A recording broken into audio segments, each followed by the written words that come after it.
MJO surf forecast for the week starting Sunday, August 18th.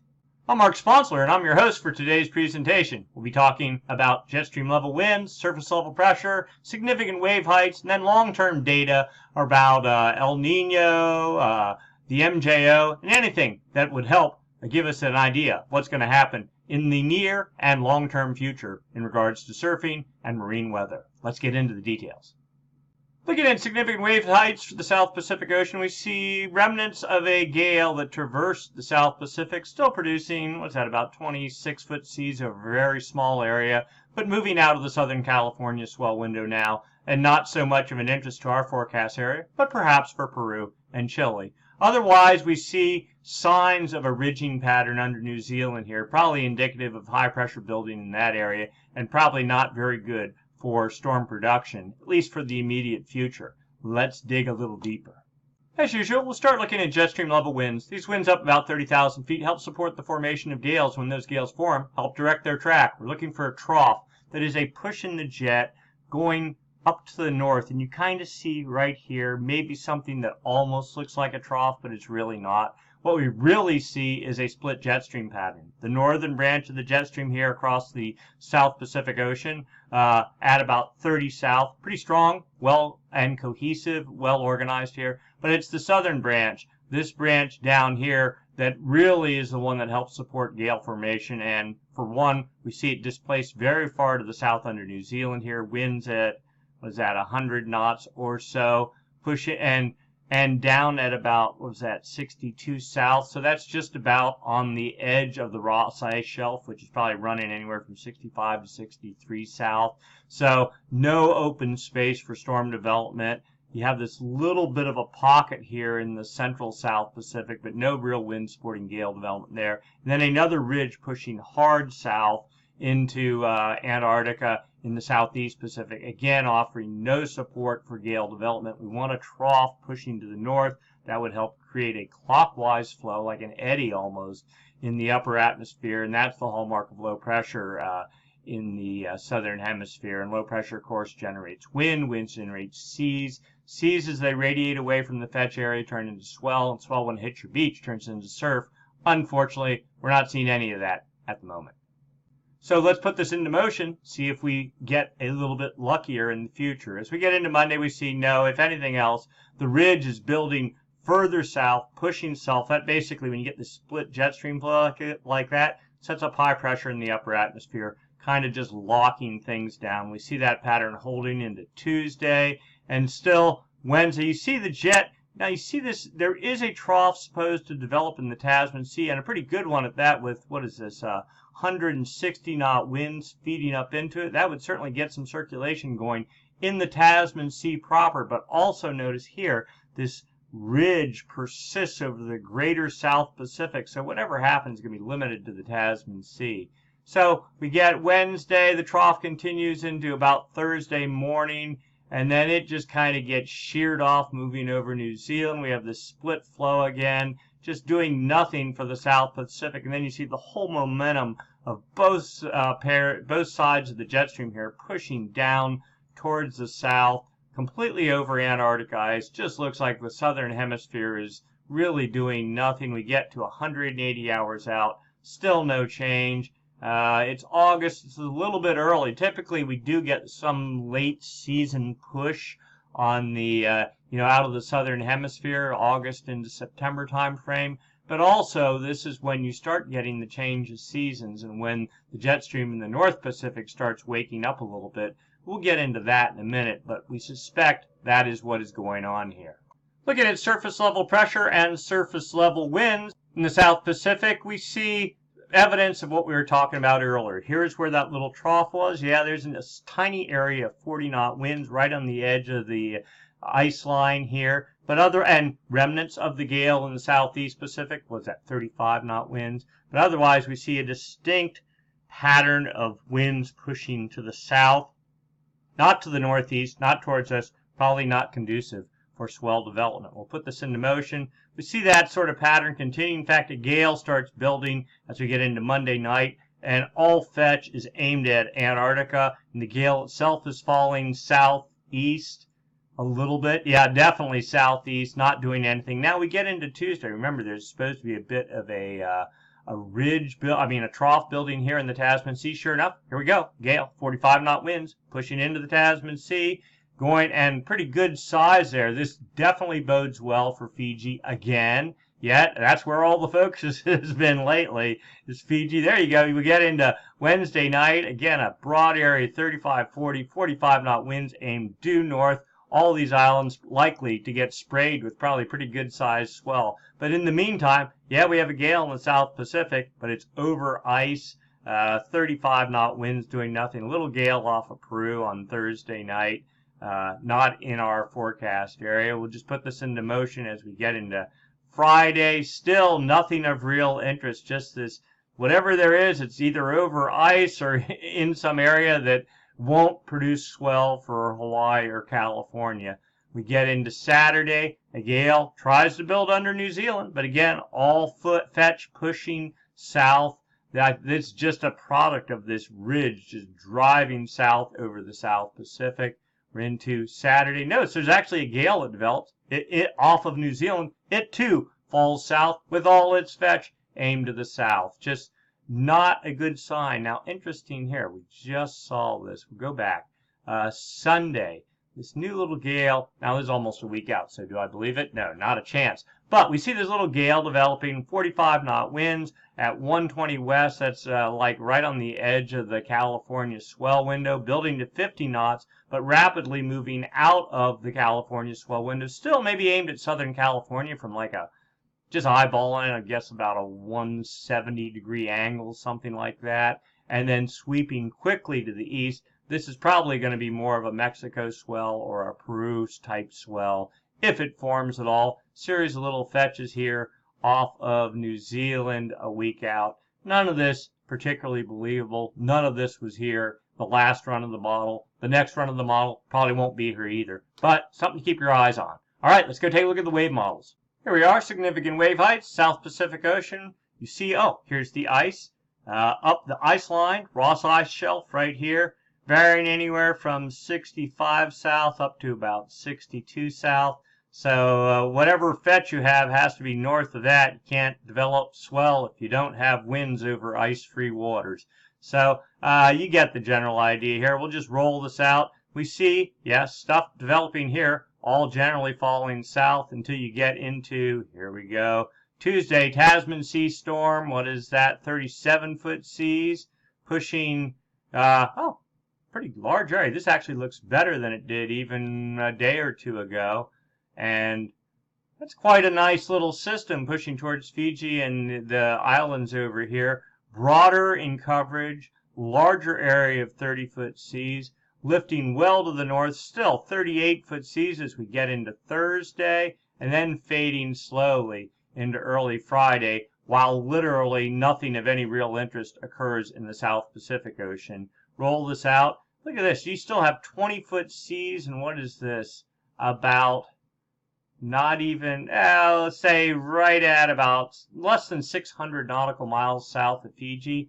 That could be a bearer of a little bit raw quality in the swell, or maybe very raw quality, and could also be an issue with winds there as well.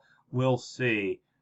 Anyway, moving on out, we're just looking generally at our forecast area. We don't see anything. Yes, as you get into Sunday night, a week from now, a tiny area, a little gale of 32-foot seas tries to push under New Zealand, and it appears to be fading, but there's sort of this, again, this pattern of very tiny fetch areas. And here's that stronger system pretty much out of the California swell window, and all this, again, not believable because it's a week out. But let's be clear, it's not all doom and gloom. We're going to go back a week. We're Tuesday, so Tuesday the 13th was that about 6 days ago, 5 days ago, something like that. Small system developed under New Zealand. Nothing huge here, but built a small area of, what is that, like 34-foot seas, building to 39-foot seas on Tuesday night, 41-foot seas again Tuesday night into Wednesday morning. And look at this, pushing, just look at that, pushing well to the northeast. That's exactly the kind of motion you want. And then into Wednesday night, almost into Thursday, it made it just east of northern New Zealand, then started pushing off to the east. We'll pull the arrows out there. You see over a pretty good size fetch area, decent area of seas in the 26 to 28 foot range. And then that sort of redeveloped into Friday with a tiny area of 30-foot seas, again pushing mainly east to northeast, and then started fading on Saturday. So on Monday and then building into Tuesday, Wednesday, Thursday sort of time frame, not really huge, and then pushing into the U.S. West Coast about 2 days later and providing surf into the early part of the weekend before fading out. The big concern is this might be the last significant southern hemi swell, and this isn't even significant, just a reasonable size southern hemi swell for this season. Seems hard to believe, kind of early in the season, but just looking at what the MJO is doing, and we'll get into all those details in a few minutes, just doesn't look like there's going to be a lot of push for the southern hemi beyond this, and maybe the focus will turn to the northern hemisphere. And so with that, then we take a look at the northern hemisphere itself, and we see a area, this is by Sunday night, that's right about now, a area of low pressure developing on the dateline. Nothing huge, nothing, particularly interesting, just low pressure in the North Pacific. We'll take it any little bit we can get. And also a secondary area of low pressure forecast to develop in the Gulf of Alaska on Monday. As we get into Monday evening, a small area of like 18, maybe 20-foot seas over on the dateline. Same thing, even smaller in the Gulf of Alaska. Both these aim mainly to the east. And then into Tuesday, they start losing their mojo, but still probably a little bit better for the Gulf low. What was that, about 16-foot seas, 17-foot seas, fading out. And then possibly redeveloping off of British Columbia on Wednesday with a small area of like 26-foot seas. It actually looked better this morning's run of the models. It's kind of flaming out this evening's run.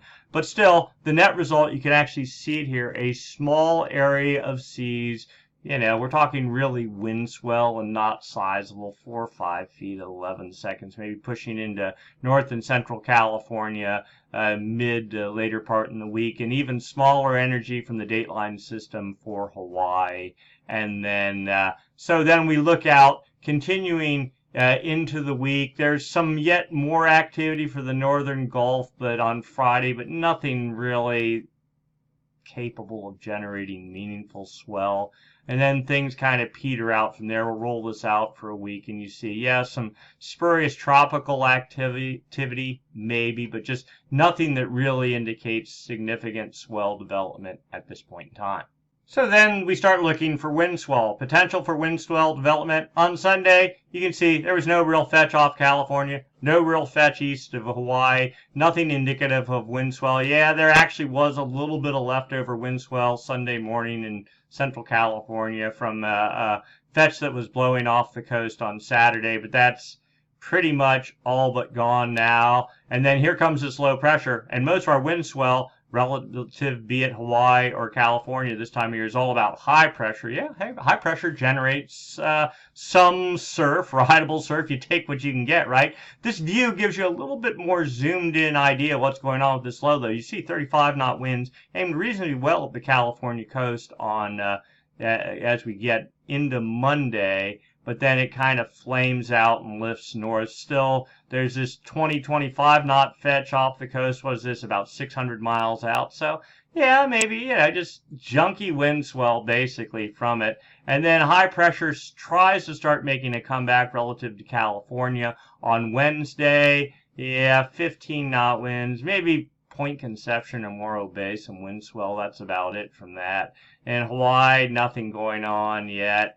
As we finally get into Thursday, then you see a more standard summertime wind swell pattern, 20-25 knot winds along the California coast. Also notice low pressure in the Gulf of Alaska, but it's kind of far away. You need at least 30 knot winds to get something meaningful out of it, and we're not seeing it. You watch that. I'm watching the wind swell here. Thursday, Friday, Again, 25 knot winds off of Cape Mendocino. Notice a building fetch of 15 knot winds east of the Hawaiian Islands on Friday. Maybe some wind swell developing for that. So down here, there was a tropical low. Previous runs of the model had it building a little bit more than what we're seeing on this run of the model. And that would have been feeding the fetch more. But as we get into Saturday, here we go. Saturday, yeah, fetch east of the Hawaiian Islands, junky short period, 7-8 second period wind swell. California, 20-25 knot winds off Cape Mendocino. Again, see that heat low there? The summertime pressure gradient machine, maybe south winds along the coast, and wind swell, but that even fades Saturday. Let's see what it does on Sunday. Oh, comes back on Sunday. Same deal relative to Hawaii, tropical low, trying to organize here, but just not doing it, and we're a week out. Don't know that I believe any of that. And there we are on Sunday. Oh, yeah, there we go. There's your semi-tropical low. Again, this morning it said on Thursday it would be booming. Now it's the whole way out, a week out, and it's still not doing anything. We're 180 hours out. So wind swell for the weekend for Hawaii, wind swell for California for the weekend. Low pressure generated wind swell midweek for California, and maybe dribbles for Hawaii from the one over on the dateline. So something to look forward to. All right, let's go take a look long term and see what's going on. Specifically at the Madden-Julian Oscillation, the MJO, and of course maybe El Nino, maybe La Nina, who knows? It's definitely a mixed bag. We'll get into that right now.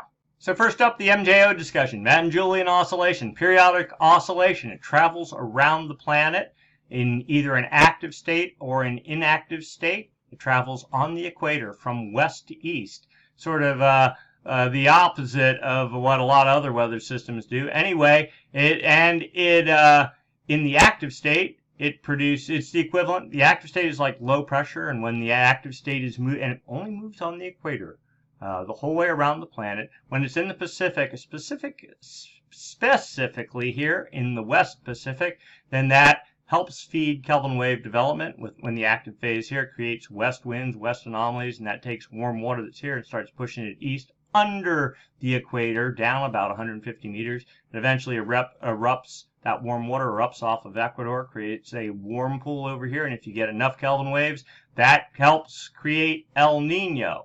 So we're looking for and also the active phase of the MJ also pumps energy, moisture, and heat energy up into the upper levels of the atmosphere. That feeds the jet stream. The jet stream, of course, feeds the storm track, and so in summer months or winter months, then we look for the active phase moving through the Pacific to create storms. All right, so right now, what do we got?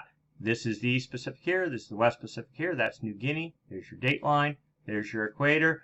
The arrows are wind direction from the TAO buoy array, series of buoys strung across the equator, mainly used for monitoring El Nino, but we use it for MJO monitoring. You see winds out of the east the whole way to almost the dateline. The Kelvin wave generation area starts at 170 west, 5 degrees north and south of the equator, a box right there. We see no wind, if anything, maybe light westerly winds in the Kelvin wave generation area. That's kind of interesting. Okay, but it's the anomalies, differences from normal for this time of year. We see, yeah, these east winds here in the East Pacific. Looking for any arrows here. There aren't any. Means those winds are pretty much normal. But these light winds or light westerly winds are actually much stronger than normal for this time of year, meaning westerly anomalies. And that could mean the active phase of the MJO. We need more data to confirm that. Let's go take a look at some other stuff. Next up, we look at the zonal 850 millibar zonal wind anomaly forecast. So that is fancy words for are the winds blowing more from the west or from the east. And this is the whole planet on one chart. You can see the date line runs right up the middle. So this is the whole world. The Pacific Ocean is roughly from about here to, well, it's the whole way over to here. But the Kelvin wave generation area is from here to about here. So you just go straight up. This is past performance, so draw a line up there and up there in your mind. We're looking for yellows and oranges. We don't see any solid pattern of it. If anything, you see a strong area of blues, which are easterly anomalies that were on the date line in the early part of August. That was probably the inactive phase of the MJO. That has since faded. It almost looks like we're kind of in the middle of a weak little active phase of the MJO, and You know, this weak little active phase has sort of helped maybe fuel that little storm that is pushing swell towards Hawaii right now and towards the U.S. West Coast. But that too, yeah, if it's an active phase or just a little pulse is fading for the next week, forecast to be dissipating, and then by a week out, we're kind of just in this mixed neutral kind of pattern. Trying to get a sense of what's going on maybe 2 weeks out, we can look at the outgoing long wave radiation charts. Fancy way to say cloud cover. If you have more cloud cover, that's the blues, negative anomalies, and that would indicate more clouds, and that would indicate the active phase of the MJO. Yellows, oranges, less cloud cover, high pressure, the inactive phase of the MJO. So here's where we are today. There's New Guinea. There's the date line running up there, equator there. You get it. Kelvin wave generation area right here, dead neutral pattern. But getting 5 days out, looks like the inactive phase of the MJO is to build into 10 days out and to about 15 days out. So about a week from now, probably even less support for storm development than we have now, both in the southern hemisphere and in the northern hemisphere. That per the statistic model. The dynamic model, thank goodness, paints a little bit better picture with, yeah, the inactive phase trying to organize, but far weaker, not nearly as good. Probably basically just a neutral pattern, biased slightly inactive. That shouldn't stomp on the jets on the storm production potential too much, at least according to this, the dynamic model. Phase diagrams, a fancy way of saying where is the MJO. This is a hard chart to read, but assume this circle. You're looking down from north of the North Pole, looking down on the North Pole of our planet. The MJO travels from west to east, from the Indian Ocean over the Maritime Continent, across the West Pacific, under the United States, across the Atlantic, over North Africa, back to the Indian Ocean. Where the heavy dot is where the active phase of the MJO is. So we'll say the far east Atlantic, and if it's inside this circle, it is very weak. So a very weak active phase over the east Atlantic. So halfway around the world from there, I guess that's like the Maritime Continent. That's probably where the active phase is, somewhere like maybe over here something. Anyway, the forecast is for the active phase. I'm sorry, this is the inactive phase over the Maritime Continent. The forecast is for the active phase to build very weakly in the Indian Ocean. This per the statistic model. The dynamic model, yeah, saying pretty much the same thing, but even weaker still. So not a strong MJO pattern at all. And yet another model, this upper level, basically precipitation, but it's you look at the pattern. What do we got? Okay, there's South America, Central America, there's the equator. Maritime Continent here, Indian Ocean there's India, Africa, you get it. The oranges and the reds are areas not favorable for precipitation. Basically the inactive phase of the MJO, and you can see it. Inactive phase is working its way across the Pacific, pretty much from, what is that, August 16th or 18th, the whole way through into the end of September, and only after that does a weak active phase start making its face seen in the far West Pacific in the Kelvin wave generation area. We'll say about mid-September. So basically it's looking like, August is kind of a write-off, and it won't be till we get into September that we have some potential for perhaps favorable conditions for gale development. And by then, our focus would be on the North Pacific. And yet another model, the CFS model, 850 millibar wind anomalies. That's up about 4,700 feet. Another fancy, but that's good for what's going on at the surface. Good enough for MJO purposes. We're looking for reds in the Kelvin wave generation area. So this is the Kelvin wave generation area between that tick mark and about here going up. This is past performance. We had an active phase, the MJO, see all the reds, and that's westerly anomalies in the Kelvin wave generation area in July. That fed that big long run of surf that we had. Now we're into this pattern here. Things have kind of shut down. And theoretically, as we get from August 16th and beyond, westerly anomalies are supposed to start rebuilding in the Kelvin wave generation area. Not strong, but just this slow, steady push. Not El Nino, not anything, just neutral biased, westerly biased active phase. So some weak support for storm development for the next month. So as you can see, these models, one model says one thing, another model says another thing. Some of them contradict each other. They kind of go back and forth. That's why you got to look at a couple of different models and see if you can find some commonality between them to sort of divine out what the forecast is going to be. That's why we do all this. All right, so finally, the CFS is the long version of the CFS model. It goes out 3 months, gives you a really long-term view of what's going on. 850 millibar wind anomalies.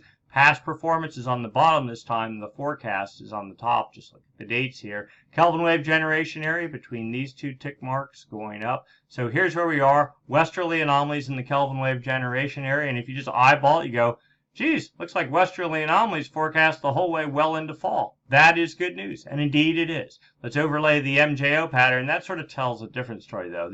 You see how the solid contours of the active phase, the MJO, inactive phase, and you just get the sense that the MJO is just like dying on the vine, very, very weak. And it's a more active MJO pattern unless you're in El Nino that really sort of fuels the storm track and the jet stream. What we're looking at is, yeah, some sort of very fragmented, weak, inactive phase in late August into early September, and then a generalized, very weak, active phase following that, still with westerly anomalies, and then beyond that, a weak inactive phase as we get into late October, early November sort of time frame. So here is, I think, the good news. There we go. All right. So the low pressure bias, this thing, and what do they call it? The low pass filter there, you see. So last year, so this is what we use for monitoring El Nino. When you see the solid contour, that means low pressure bias. If it's in the Pacific, specifically in the Kelvin wave generation area like it has been for months, that's good news. And now the interesting part is, so this thing was supposed to wither off and die like in September, early September. Now, you see, absolutely it's not dying. It's going to hold solid. And if anything, as we get into November, according to this model, it's supposed to be rebuilding with two contour lines. Now, do we believe that? Not for a second. And you'll see why in a minute as we get into the ocean temperature sorts of stuff. But from the atmosphere perspective, this model thinks that somehow El Nino, will it come back? Well, it says probably not, but it's not going to disappear completely, and we're not moving into La Nina. Very interesting, again, that discussion about you have multiple different models. They're all telling you different things, and you're not sure which one to believe, and somehow you got to pick something to make your guess. So this is the fantasy land forecast here of El Nino. We'll get into the reality in a second. So that's the forecast for the atmosphere. Let's take a look at the ocean, because El Nino is this coupling of what's going on with the ocean and what's going on with the atmosphere, and the two of them together combine and they reinforce each other, create a feedback loop, and that's what drives El Nino, and that's what drives the storm track and the jet stream and all that kind of stuff. All right, so West Pacific here, East Pacific here. This is data from the TAO buoy array again. These are the anchor lines on the buoys strung across the equator. And the X's are the sensors. The X's are temperature sensors. They're getting temperature data. They use a model to sort of fill in the gaps. And what do they say? Well, this is actuals here. Or this is, we should say, just the actual data. Warm water in the West Pacific. The 30-degree isotherm line makes it to 180 west. It's actually kind of retrograded, means warm water is sort of pulling back to the west. The 28-degree isotherm line is within a degree or two of where it was last week. The 24-degree isotherm line, I think it was at maybe 118 or 120 last week. Now it's at 121 or 122. But you get the general sense that warm water is slowly pulling back to the west. And that could kind of mean that trades are getting the upper hand because trades are blowing out of the east, pushing that back. And Kelvin waves, well, let's see. It is anomalies, differences from normal for this time of year that we're looking at. And it is, well, there's a ball of warm water there in the West Pacific, 1, maybe 2 degrees. And that's, where's the date line? Right there. So it's centered on the date line. But it's not moving east any. We've been watching this. Just sit there. It's like a frozen Kelvin wave. It's not going anywhere. There's a headway of something preventing it from moving to the east. Here's the last little vestiges of warm water in the East Pacific, not even 1 degree above normal. appears to be fading, and then you got this building -4-degree ball of cold water looking to be pushing up in the East Pacific. That sort of smells like La Nina a little bit. Let's dig deeper. Sea level anomalies. We've looked at this data before too. From the JSON 2, JSON 3 satellite, basically very sensitive. You're measuring the height of the ocean, but you strip out all the waves, you strip out the wind waves, you strip out the tide. We're looking for a bump or a depression on the ocean surface, and a very clear pattern emerges here. You see the yellows and oranges are a bump, but they're not on the, it has to be on the equator, 5 degrees north and south of the equator here. And we see, yeah, there's kind of warm water here, but the only real warm water on the equator is right on the date line, and it's getting smaller by the day. And what we also see is this triangle of cold water building off of Central America. If you were in El Nino, we'd want to see a triangle of warm water building here, and, oh, I'm sorry, warm water at depth expands and it creates the bump on the ocean surface. Cool water at depth contracts and creates a depression on the ocean surface. So we're seeing -5 centimeter anomalies here, +5 centimeter anomalies here. It looks like all warm water is retracting back to the west and cool water is starting to take over. That's the exact opposite of what the atmospheric models were saying, which were suggesting some sort of semi-building or at least steady El Nino type pattern developing on the dateline as we get into the fall. So direct contradiction in these models. All right, let's dig a little. And this isn't a model. This is actual data. Upper ocean heat anomalies. This is just past performance. September last year, you can see Kelvin wave. This is the oranges and yellows are warm water. This is the West Pacific. This is the East Pacific. This was Kelvin wave number 3, I think. It erupted in last fall off of Ecuador, that sort of thing. Kelvin wave number 4 in the February-March time frame of this year, but you notice bigger, smaller. Yet a weaker Kelvin wave in June, and now that ball of warm water under the date line going nowhere, looking smaller. The pattern weaker. Cool water building in the West Pacific. Cool water building in the East Pacific. If there's no warm water here, you can have all the active phases of the MJO you want, and westerly anomalies are not going to build you a Kelvin wave, and if you don't have Kelvin waves, you're not going to have El Nino. So it just basically looks like warm water is, you know, dispersing in the equatorial Pacific, as one would expect once you've had an El Nino, and then you fall into La Nina. And, well, let's just dig a little deeper. We're not saying that looking at this chart, but it kind of smells that way. Sea surface temperature anomalies. So this is just distribution. Nino 3.4, that's like the West Pacific towards the date line. You can see over time, warm water has been steady there. Nino 3.4, a little bit further to the east, you can see warm water. This is the official El Nino monitoring region. You have to be half a degree above normal. And we're barely there right now in August. You see sort of a downward temperature trend indicated. Nino 3, a little closer to Ecuador, downward trend. Nino 1.2, right up there along Ecuador. We're underwater there. We're negative temperature anomalies. That sets the stage for what we're going to talk about next. Okay, so we've talked the upper atmosphere, we've talked jet streams, we've talked Kelvin waves, we've talked subsurface ocean temperatures. Now we're going to look at the boundary between the atmosphere and the ocean, surface level temperatures. Okay, there's Peru, Chile. See some warm water building here along Chile, but cool water generally off of Ecuador and Peru. This is the last, you go, look at that. Wow, that looks pretty impressive. Well, actually, that's the same ball of warm water. There's one little pocket of warm water, but what we see is cool water along Central America, South America, getting caught by the trades and pushed steadily east along the equator, the whole way out to 140 west. It was only to 120 2 weeks ago, and it's continuing to make headroads into the west.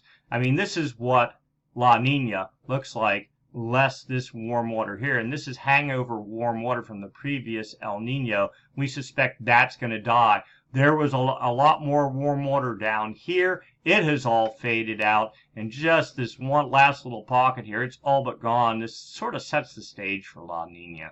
Here's the temperature trend just for the past 7 days. You see temperatures are actually warming here up along Ecuador.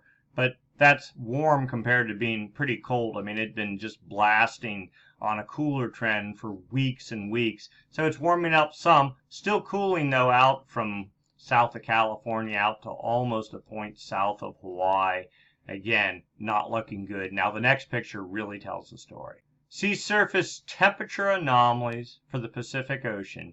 And what do you see? Cool water building off South America, getting caught by the trades which blow out of the south here and then out of the east here, getting pushed across the equator, cutting right into the heart of the official El Nino monitoring region, Nino 3.4 region, from 120 west, 5 degrees north of the equator, out to 170 west here. So you see cold water making steady westward progress. I mean, this is pretty much a signature La Nina type pattern. A lot of warm water all around it. Some of that from things completely unrelated to the MJO, and but it is what's on the equator that really matters, and this is not a heartening situation. Now, it's not like really strong, it's not blasting, but it's definitely not El Nino-ish, and El Nino-ish patterns tend to favor the jet stream, tend to fuel storm development. La Ninas tend to reduce the number of storms in winter months. They tend to reduce the size of those storms, the winds in those storms, and the number of storm days that are present, meaning less swells, weaker swells, and of shorter duration. So we got some sort of what appears to be a weak La Nina building in the atmosphere, though all the other data doesn't support that yet. This is like maybe just an early tease of what's to come. Actual sea surface temperature data graphed out, so rather than looking at a picture of geographical distribution, just absolute numbers. In the Nino 1.2 region, the area right there along Ecuador, sea temperatures were up in spurts back in May. If you draw a trend line through this, they've been heading steadily downward. Today, half a degree, 0.612 degrees below normal. And then in the official El Nino monitoring region, here we go, just a little bit better, there you go. You can see temperatures back in May were up at almost 1 degree above normal, heading steadily downward at minus 1.92 degrees today. So these are 0.2 of a degree in this chart. They're half a degree different than the grid lines on the other chart. So just a little bit below normal currently, but certainly not up in the half a degree above normal that you'd have to be to get you in an El Nino condition. So basically neutral for right now. The Southern Oscillation Index, basically another way of measuring the effect of the water temperatures in the atmosphere. Difference in pressure between Darwin, Australia and Tahiti. When the index, the daily, when any of the index is negative over a long period of time, that's a sign of at least the active phase of the MJO, meaning lower pressure over Tahiti, higher pressure over Darwin. When it's positive, it means the opposite. Higher pressure over Tahiti, lower pressure over Darwin. Today's value, plus 7.46. It's only been positive for 2 days, no big deal. It was negative in bits and spurts and positive. It's kind of a mixed bag. 30-day average takes the noise out of it, saying the value today is 0.07, so dead neutral. Not the active phase, not the inactive phase of the MJO. The 90-day average we use for monitoring El Nino, still at minus 7.28. Not bad. I mean, that would still suggest, and just sort of looking back here, it was minus 8.35 a month ago. And just looking at the daily numbers, they've been kind of toggling all over the place too. So, negative, rising. You really want this to be like minus 15 to be El Nino, at least minus 12. We're nowhere near that. So, still slightly biased El Nino-ish according to this, but I don't know if that's going to last very long looking at the water temperature situation. And then finally, the forecast for the official El Nino monitoring region. The Nino 3.4 region, sea surface temperatures in the Pacific Ocean. Today, basically neutral is what the model's saying. Now here's the interesting part. The model says that these the temperatures are supposed to hover at neutral into November, and then late December dip down to maybe a 0.15 to 0.2 degrees below normal, which is neutral, then start rising from there as we get into next year.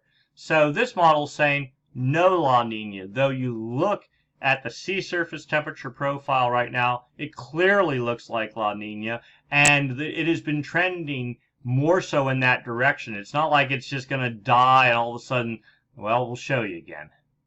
It's not like this cold water here is going to instantly vaporize and disappear. I mean, this pattern has been building for, I don't know, a month and a half, something like that, and it doesn't show any signs of abating. If anything, it's getting stronger. And I mean, it's not strong, but it's just, it feels like it's got momentum behind it. And the other data suggests that there isn't that much warm water left to fuel Kelvin wave development to somehow magically erase this cold water. There's just nothing there. So the general thought is, at a bare minimum, we'll be lucky to eke out of a neutral winter this coming, but I suspect as we get into the February timeframe, we might be moving towards La Nina.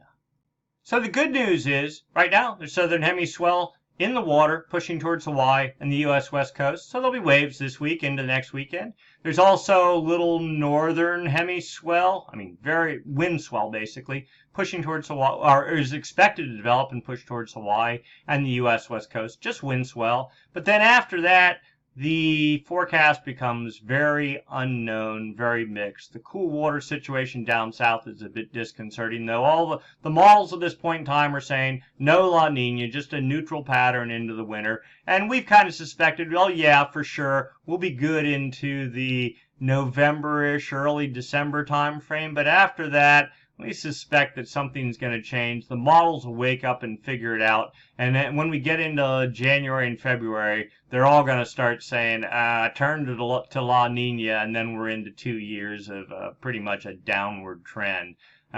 Not unexpected. We've had El Nino the past 2 years. Hasn't been an epic El Nino. It's been a bare minimal El Nino, but we've gotten plenty of rain in the reservoirs. We've gotten snow in the mountains, and there has been surf. And, you take what you can get. Looks like the trend will be downward long term once we get past into the new year. But for now, swell coming. So take what you can get. That's it for this week. We'll do it again next week. Same time, same channel. Thanks for watching. Be sure to subscribe if you haven't already. Click the bell if you're a new subscriber so you can get notifications. And hit the like button if you enjoy the videos. Thanks a lot. See you next week.